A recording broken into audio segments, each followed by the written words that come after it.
요한계시록 4장 6절에서 11절까지인데요. 저와 여러분들이 함께 교독하도록 하시겠습니다. 보좌 앞에 수정과 같은 유리바다가 있고 보좌 가운데와 보좌 주위에 네 생물이 있는데 앞뒤에 눈이 가득하더라. 그 첫째 생물은 사자 같고 그 둘째 생물은 송아지 같고 그 셋째 생물은 얼굴이 사람 같고 그 넷째 생물은 날아가는 구름이 같은데 네 생물이 각각 6날개가 있고 그 안과 주위에 눈이 가득하더라. 그들이 밤낮 쉬지 않고 이르기를 거룩하다 거룩하다 거룩하다 주 하나님 곧 전능하시니여 전에도 계셨고 이제도 계시고 장차 오실 자라 하고 그 생물들이 영광과 존귀와 감사를 보좌에 앉으사 세세토록 사시는 이에게 돌릴 때에 24장로들이 보좌에 앉으신 이 앞에 엎드려 세세토록 사시는 이에게 경배하고 자기의 면류관을 보좌 앞에 던지며 가로되 우리 주 하나님이여 영광과 존귀와 능력을 받으신 것을 나사오니 주께서 만물을 지으신 자 만물의 주의 뜻대로 있었고 또 지으심을 받았나이다 하더라. 아멘. 오늘 계속해서 요한에게 보여주신 하나님의 환상과 계시에 관한 말씀을 살펴보겠습니다. 먼저 오늘 본문에 보니까 유리바다라는 것이 나옵니다. 유리바다 6절에 보니까요. 보좌 앞에 수정과 같은 유리바다가 있다. 그렇게 나오죠. 이 유리바다는 정결을 상징합니다. 깨끗함, 신성함, 또 거룩을 상징하기도 하죠. 그래서 하나님의 앞에 놓여 있는 모든 것은 신성하고 거룩하고 깨끗하신 우리 흠이 없는 하나님을 표상한다 이렇게 보시면 됩니다. 그리고 보니까 하나님의 보좌로부터 네 생물이 나오죠. 네 생물이 뭡니까? 사자와 송아지 그리고 사람 같은 모습을 가진 것, 또 독수리 같은 이 네 가지 생물이 이렇게 나오죠. 이 네 가지 생물이 상징하는 것이 있습니다.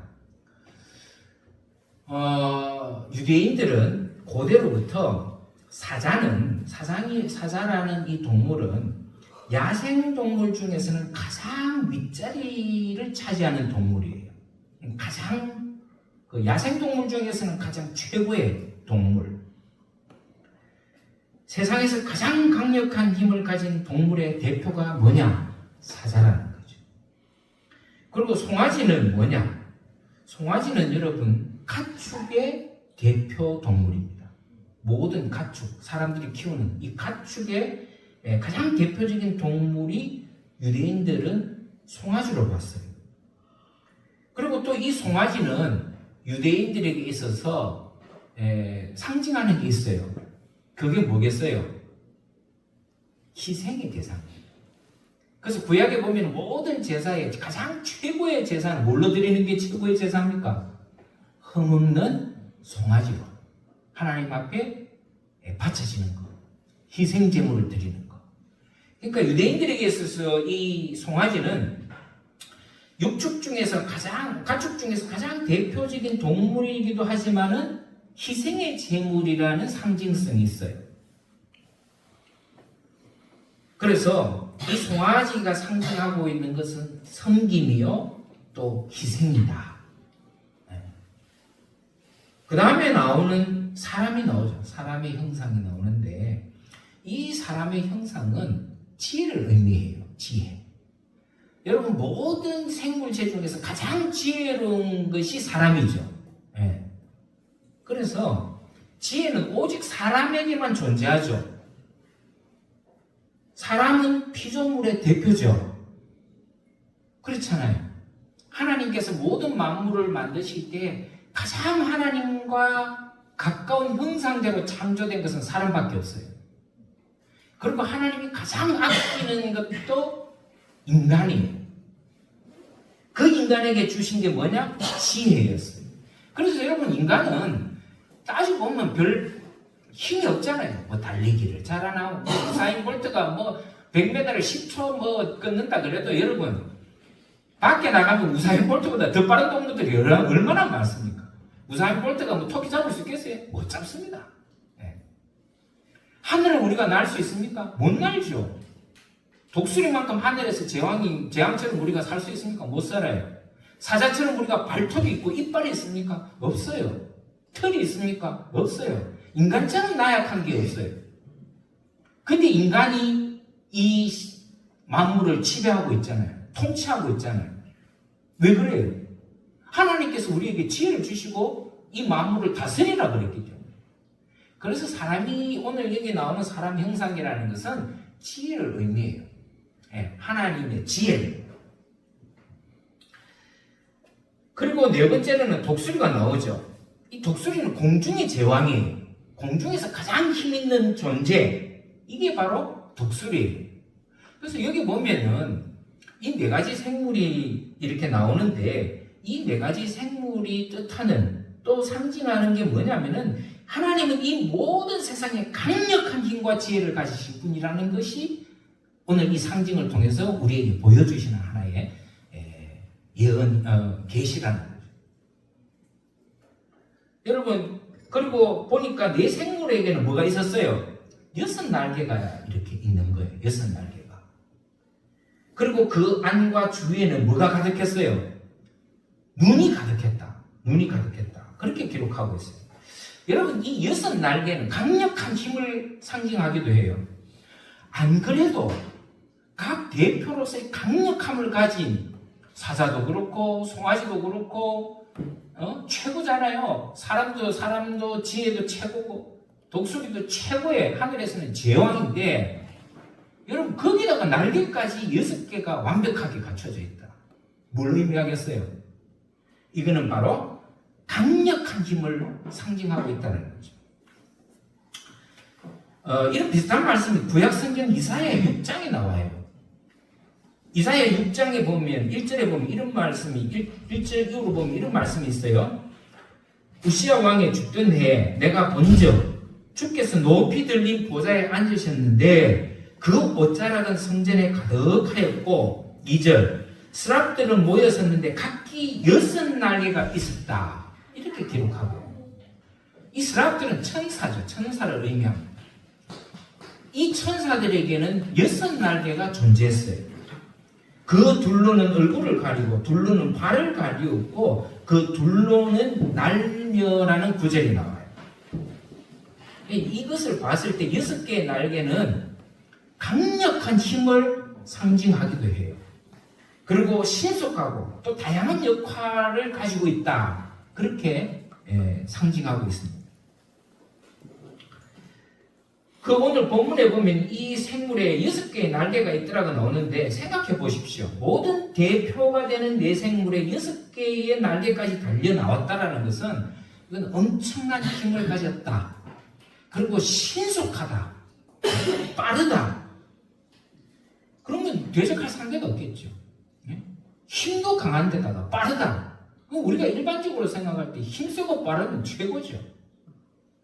이런 강력한 생물이 어디에서부터 나왔어요? 하나님의 보좌로부터 나오더라는 거죠. 그러니까 이런 거예요. 하나님을 대적할 상대는 없다는 거예요.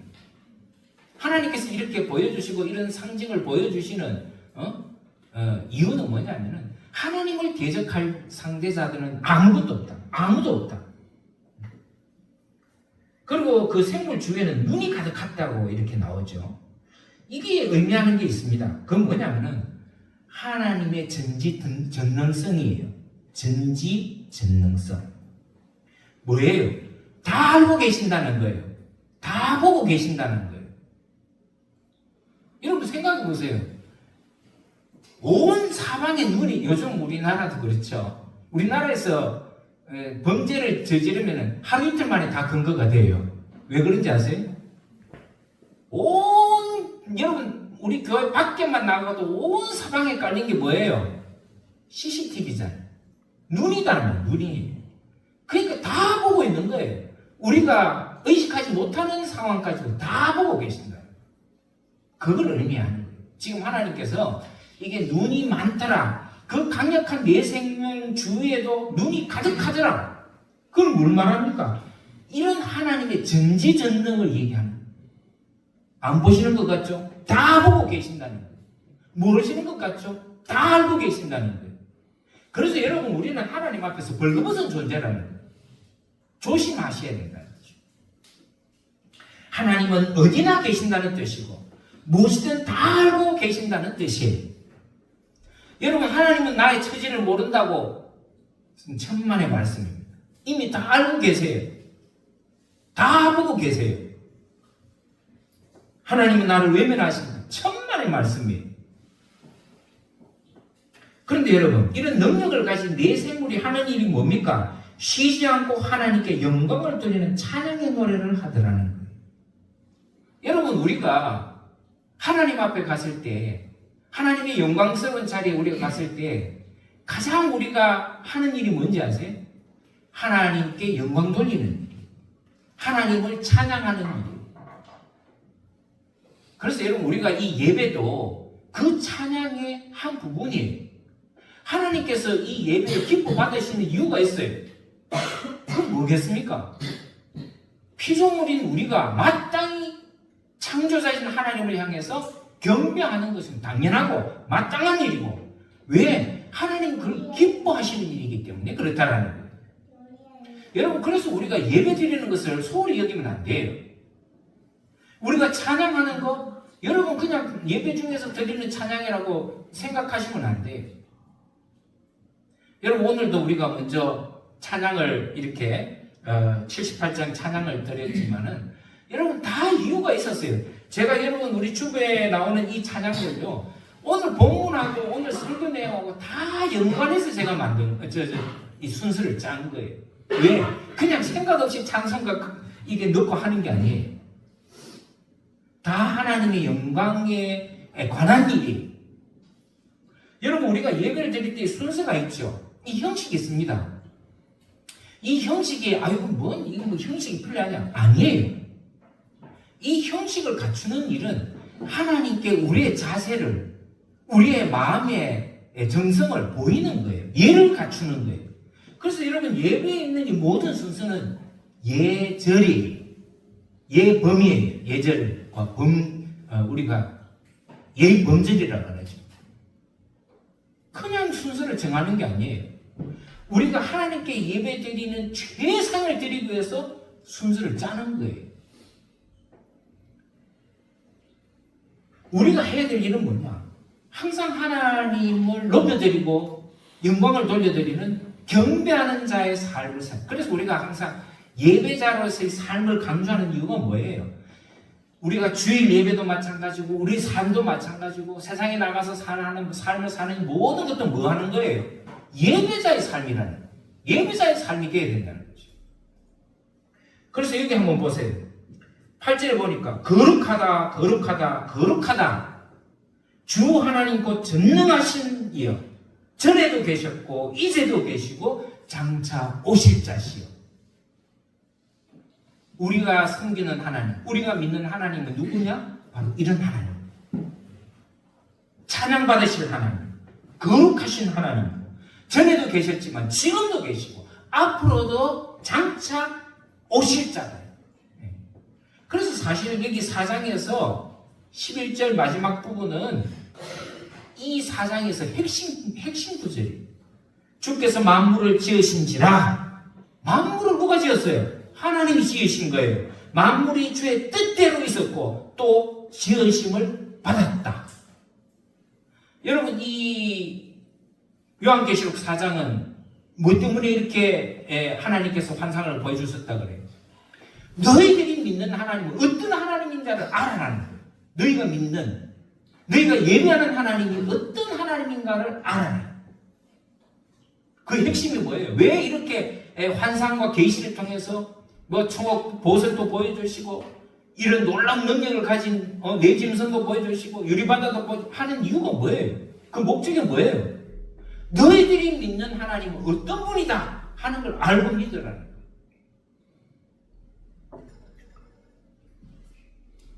여러분, 우주 만물의 주인이 누굽니까? 이 세상의 참된 지배자가 누구예요? 참된 힘을 가지신 이가 누구냐는 거예요. 바로 우리가 믿는 여호와 하나님이시다. 여러분, 이 사실을 잊어버리면 안 됩니다. 그래서 사실 제가 방금 말씀드렸지만 요한계시록 4장의 핵심은 이 우주 만물의 주인 누구냐는 거예요. 그분은 여호와 하나님이시다. 너네들이 그걸 잊지 말아라는 거예요. 왜냐?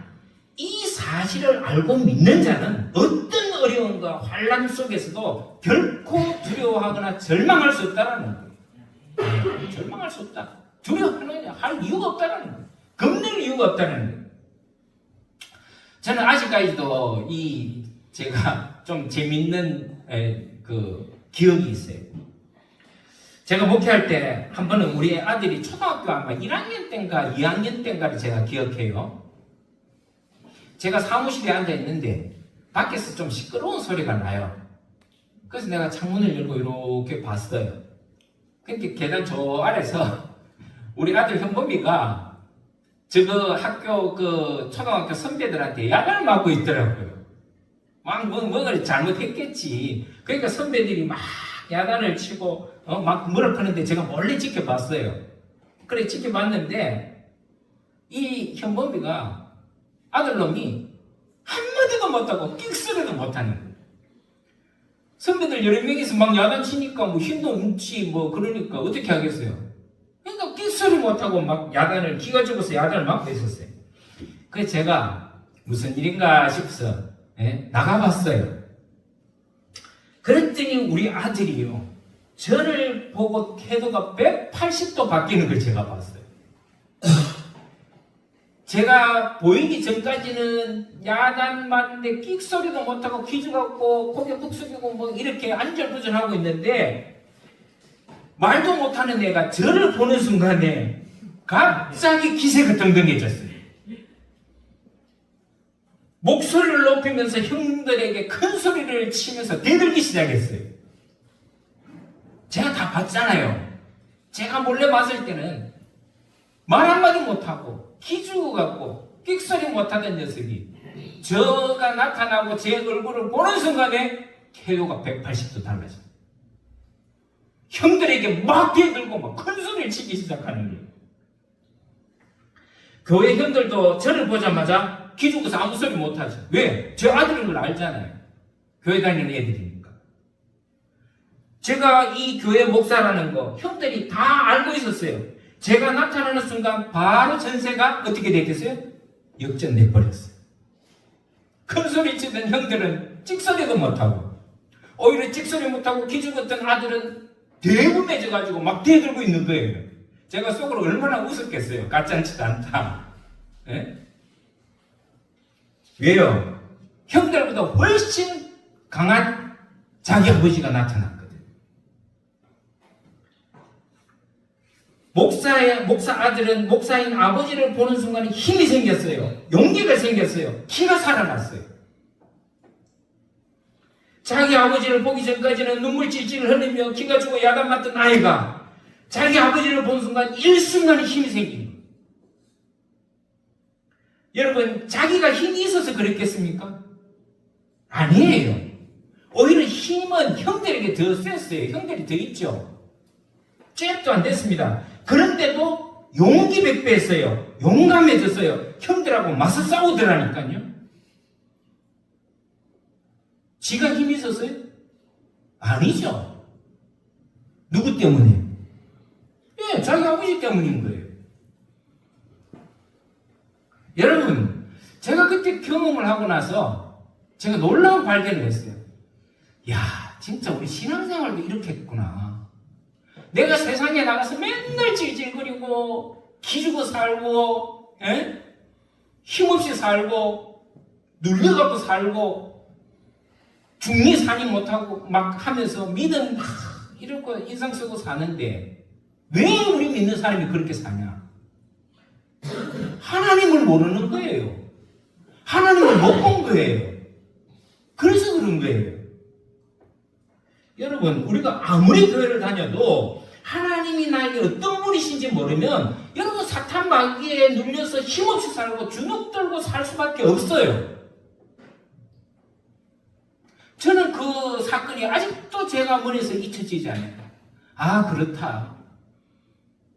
우리가 하나님을 못 보기 때문이다. 못 봤기 때문이다. 하나님이 나의 전능하신 하나님이 나와 함께 계신다는 걸 알고 그분을 믿는 믿음만 있으면 왜 우리가 주눅들어 살아요? 왜 우리가 환란을 당하면서 중리산이 못하고 그렇게 원망하고 불평하고 살아요? 그럴 이유가 없다는 거예요. 저는 우리 아들이 저를 보는 순간에 바뀌어진 그 태도가 아직까지도 선명해요. 아, 대들더라니까요. 지가 힘 있는 것도 아닌데. 근데 더 웃기는 거는 그 형들도 길을 못 펴고 있더라니까. 여러분, 우리가 사단 마귀를 대적할 때 이런 믿음을 가지고 대적해야 돼요. 응? 환란을 만납니까? 어려움을 만나요? 시험거리가 와요? 여러분, 웃기지 말라 그러세요. 나는 비록 힘이 없어요. 근데 누가 힘이 있어요? 우리 하나님이 힘이 있는 거예요. 전지전능하시고 만물을 창조하신 하나님 있잖아요. 그걸 지금 이 요한계시록 4장에서 우리에게 말씀해주고자 하는 그 계시하고 환상을 보여주신 핵심의 내용이에요. 너 떨지 마라. 너가 앞으로 장차 닥쳐올 환란이 지금보다 더 클 거다. 지금도 너희들이 환란을 당하나 담대하라는 거예요. 담대하라는 거예요. 왜? 누가 옆에 있기 때문에. 이 강력한 하나님이 너희들 옆에 있지 않냐? 그걸 지금 얘기하고 있는 거예요. 여러분, 그거 믿고 사셔야 돼요. 네? 그러한 믿음이 없으면요, 우리는 늘 패배자로 살 수밖에 없어요. 믿음을 못 가진다니까. 승리하는 삶을 못 산다니까.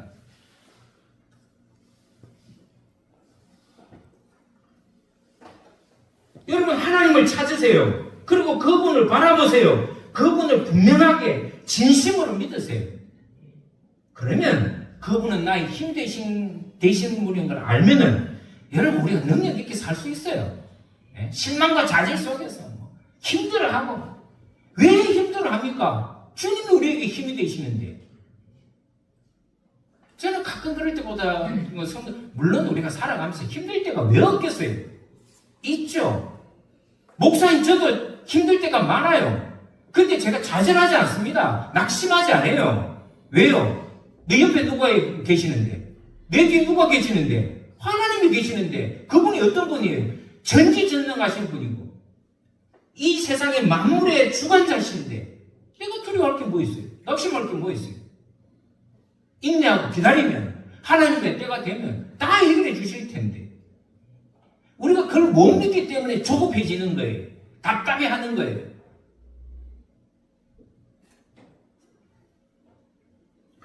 여러분, 그분이 나의 힘이 되시고 능력이 되시고 내 삶의 주인이 되심을 알면요, 그건 게임 끝이에요. 그래서 예수님께서 뭐라 그러셨어요? 여러분, 그래서 하나님의 말씀을 그냥 읽으면 안 돼요.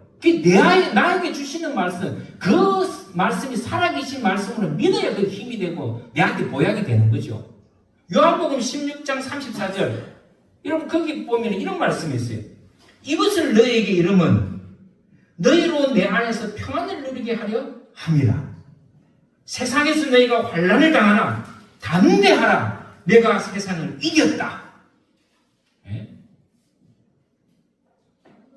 여러분, 우리는 예수님 안에서 평안을 누릴 줄 알아야 돼요.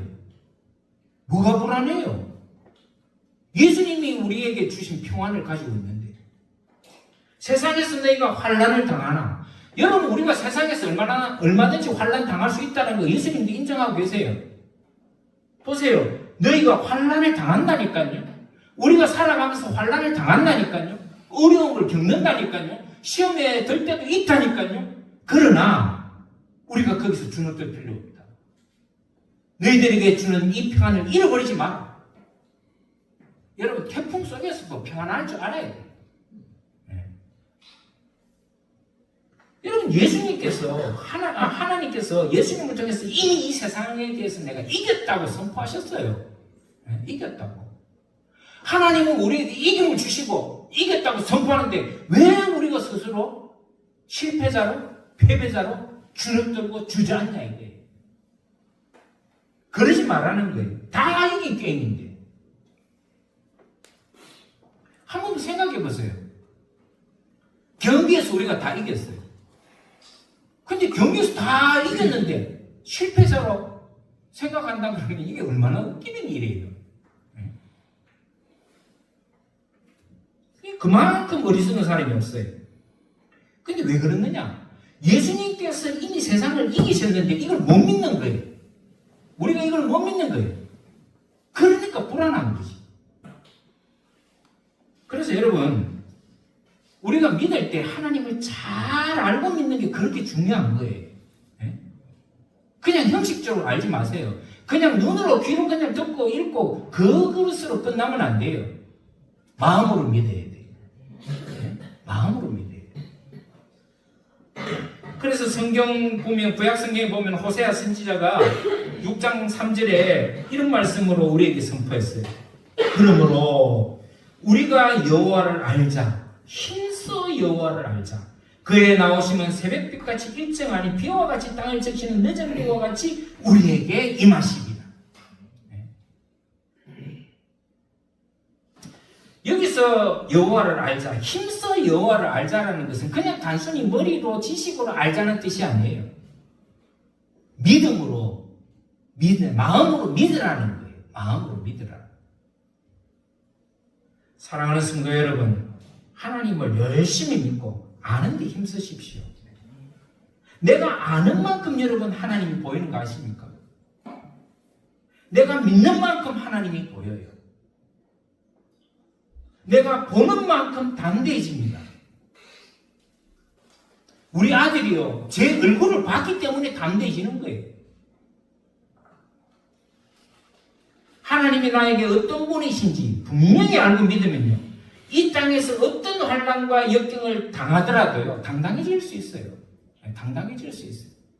기죽지 않을 수 있습니다. 가끔 이렇게 우리가 성도들을 보면은 오늘 크리스찬들 중에서도 늘 패배자로 살아가시는 분이 있어요. 늘 시험에 들었다고, 늘 환난이 있다고 그러고, 힘들어하고, 피곤해하고, 아유, 목사님, 요즘 내가, 죽지 못해서 삽니다. 여러분, 그런데 예수 믿는 사람이 입에서 나올 얘기가 아니에요. 죽지 못해서 왜 살아요? 그럴 것 같으면 일찍 죽지. 여러분, 우리는 하나님을 믿는 사람으로서 당당하게 살아가야 됩니다. 왜 죽지 못해서 삽니까? 당당하게 살아야지. 왜 이렇게 패배자의 모습을 가지고 삽니까? 하나님을 제대로 모르기 때문에 그래요. 하나님을 제대로 모르기 때문에. 그러니까 늘 하나님에 대한 원망과 불평 속에서 사는 거죠. 근데 그거 어떻게 보면 그게 당연할지도 몰라요. 왜? 하나님을 모르는데 어떻게 내가 믿음으로 당당하게 살 수 있어요? 내가 하나님을 그만큼 알지 못하고 믿지 못하고 보지 못하기 때문에 그래요. 여러분, 오늘 이 요한에게 환상과 계시를 보여주신 이유가 뭐예요? 목적이 뭐예요? 이걸 보고 확실하게 구해라는 거예요. 그래서 어떤 역경과 환난에서도 굴하지 마라. 겁내지 말고 떨지 말고 쫄지 말라는 거예요. 구원의 하나님은 이런 분이니 걱정하지 말고 당당하게 살아가라라는 것이 오늘 이 4장에 주시는 이 환상과 계시에 나와 있는 이 내용의 핵심 말씀이에요. 그래서 사도 바울은 디모데에게 이런 말씀으로 건면한 적이 있어요. 디모데 후서 3장 12절에 무릇 그리스도 예수 안에서 경건하게 살고자 하는 자는 핍박을 받으리라. 여러분, 우리가 하나님 말씀대로 산다고 핍박 없는 거 아니에요? 핍박 받는다 그랬어요. 악한 사람들과 속이는 자들은 더욱 악해져서 속이기도 하고 속기도 안 하니 그러나 너는 배우고 확실한 일이 그래요. 여러분 이 기독교가 주일마다 이렇게 목에 핏대 세우면서 하나님은 어떤 분이다라고 여러분들에게 선포하고 또 여러분들에게 가르치는 것은 여러분들이 그런 하나님에 대한 믿음의 확실함에 거하게 하기 위해서 하는 거예요. 네가 네게서 배운 것을 알고 또 내가 어려서부터 성경을 알았나니 성경은 능히 너로 하여금 그리스도 예수 안에 있는 믿음으로 말미암아 구원에 이르는 지혜가 있게 하게 합니다. 여러분 우리가 믿음이 있는 확실함에 거하면요 구원을 이루는 지혜가 생긴다니까. 지금 여러분들에게는 어떤 도전을 받고 있습니까? 어떤 어려움이 있고 어떤 환란이 있고 어떤 시험이 있습니까? 겁내지 마세요. 떨지 마시고 쫄지도 마세요. 하나님이 다 여러분들 지나가서 돌아보세요. 아 이게 모든 것이 하나님의 은혜였구나. 알게 될 거예요. 여러분 고난 당하십니까? 다 이유와 뜻이 있는 거예요. 하나님의 뜻이 있는 거예요. 응? 왜 하나님은 나에게 이런 고난을 주나? 왜 하나님은 나에게 이렇게 힘들게 하나? 여러분 지금은 그렇지만 믿음을 갖고 한번 극복해 보세요. 이겨내 보세요. 이게 다 하나님의 은혜였다 하는 것을 알게 될 때가 올 겁니다. 하나님을 믿으세요. 의지하세요. 그분이 구원해 주실 것이고 구해내 주실 것이고 다 해결해 주실 거예요. 여러분들이 너무 조급해할 필요 없어요. 하나님께 맡기는데 뭐가 조급해요? 세상을 보면 두렵습니다. 사람을 의지하면 실패하기가 쉬워요. 저도 과거에 이런 경험이 너무 많아요. 사람을 의지하고 세상을 의지했을 때 여러분 그러나 그거는요 우리에게 전혀 도움이 안 돼요. 오히려 우리를 악화시켜요. 우리 상황을 악화시키더라고요. 차라리 그냥 하나님께 맡기세요. 맡기고 기도하고 그리고 그냥 묵묵하게 나가보세요. 다 하나님이 때마다 지혜를 주시고 또 필요한 은혜를 베풀어 주시고 다 해결해 주신다는 거예요. 그래서 하나님을 알고 믿고 살아가면은 어떤 상황 속에서 용기가 나요. 힘이 생긴다니까요. 여러분 다윗 왕은 어렵고 힘들 때 하나님을 바라보면서 용기를 얻었다고 그랬어요. 그래서 여러분 시편 18편에 보면은 이런 다윗의 그 신앙 고백이 나오는데 잘 들어보세요. 나의 힘이 되신 여호와여, 내가 주를 사랑하나이다. 나의 힘이 되신 여호와여, 주를 사랑하나이다. 여호와는 나의 반석이시오, 나의 요새시오, 나를 건지시는 자시오니 나의 하나님이시오, 나의 피할 바위시오, 나의 방패시오, 나의 구원의 뿌리시오, 나의 산성이시로다. 내가 찬송 받으실 여호와께 아뢰니 내 원수들에게서 구원을 얻으리로다. 아멘이십니까? 아멘. 이 고백이 다윗의 고백이 아니라 여러분의 고백이 되시기를 바랍니다. 아멘. 이 고백이 이루어지는 순간 여러분들에게는 힘이 생길 것이고 용기가 생길 것이고 하나님이 주신 자유가 생길 것이고 평안함이 주어질 것입니다. 오늘 우리 사랑하는 성도 여러분들에게 이 고백 속에서 주님이 주신 평안이 깃들기를 주의 이름으로 축원합니다. 기도하겠습니다. 자비로우신 주님 감사합니다. 오늘 요한을 통해서 보여주신 이 귀한 환상과 또 계시를 저희들이 마음에 새기고 하나님을 이 자리에서 배웠고 또 그런 전능하신 하나님을 믿고 살아갈 때 저희들에게 새 힘이 생길 줄 믿고 어떤 어려움과 역경과 환난이 온다고 할지라도 우리가 주눅들지 않고 용기를 가지고 싸워나가 승리할 줄 믿습니다. 아버지 하나님께서 저희들에게 힘이 되어 주시고 능력이 되어 주시옵소서. 때로는 피할 바위가 되어 주시고 의지할 위로처 또 우리가 담대히 설 수 있는 반석이 되어 주시옵소서. 모든 말씀을 우리 주 예수 그리스도의 이름으로 간절히 기도드리옵나이다. 아멘.